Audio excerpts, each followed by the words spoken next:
Hi friends, నేను మీ లవి mummy. అందరూ ఎలా ఉన్నారండి? నేనైతే చాలా బాగున్నాను.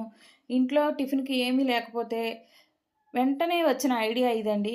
వెంటనే సొరపాత దగ్గరికెళ్ళి ఒక సొరకాయ అయితే కోసుకొచ్చేసి గబుక్కునంట దాన్ని చిన్న చిన్న ముక్కలుగా కట్ చేశానండి. చూసారా సొరకాయలు ఎంత బాగున్నాయో? లేతగా నవనవలాడుతూ ఉన్నాయండి చెట్టుకి. ఇంకా ఒక సొరకాయ అయితే కోసుకొచ్చేసి ఇలా ముక్కలుగా కట్ చేసి దాన్ని తురిమేశానండి. పల్లెటూళ్ళలో మా ఇళ్ళ దగ్గర కాసే కాయలండి ఇవి. ఎటువంటి మందులు లేకుండా ఆర్గానిక్‌గా పండించిన కాయలండి ఇవి. ఇవి ఇలాగా తురిమేస్తే చూడండి ఎంత వాటర్ ఉందో. వాటర్ కంటెంట్ చాలా ఉందండి. అందుకని చెప్పేసి దీంట్లో వాటర్ ఏమి ఏసుకోకుండానే మనం పిండి వంట తయారు చేసుకోవచ్చండి.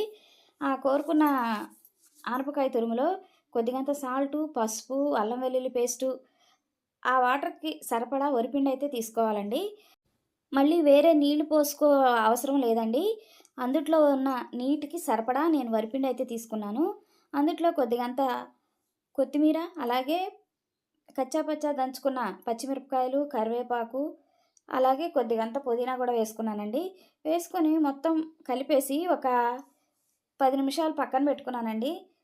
10 నిమిషాలు ముందుగా నానబెట్టుకున్న పెసరపప్పును గూడా కొద్దిగంత ఈ సొరకాయ పిండిలో కలుపుకోవాలండి. కలుపుకుంటే మధ్య మధ్యలో ఈ పప్పులు తగులుతూ మనం వేసుకునే పిండి వంటకి చాలా రుచికరంగా ఉంటదండి.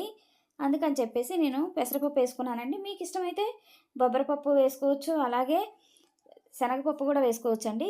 ఏదైనా ఒక 10 నిమిషాల ముందు నానబెట్టి ఈ సొరకాయ తురుములో కలిపేసుకొని వేడి వేడి కాగుతున్న నూనెలో ఇలాగా గారెలాగా వేసుకోవచ్చండి.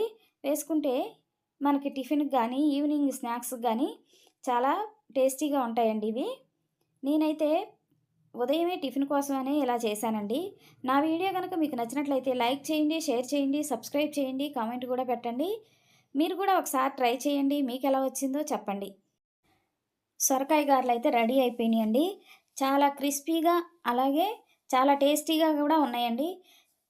మీరు కూడా ఒకసారి ట్రై చేయండి. తప్పకుండా మీకెలా వచ్చిందో కామెంట్ సెక్షన్‌లో పెట్టండి. నా వీడియోని తప్పకుండా లైక్ చేయండి. నా ఛానెల్‌ని సపోర్ట్ చేయండి ప్లీజ్.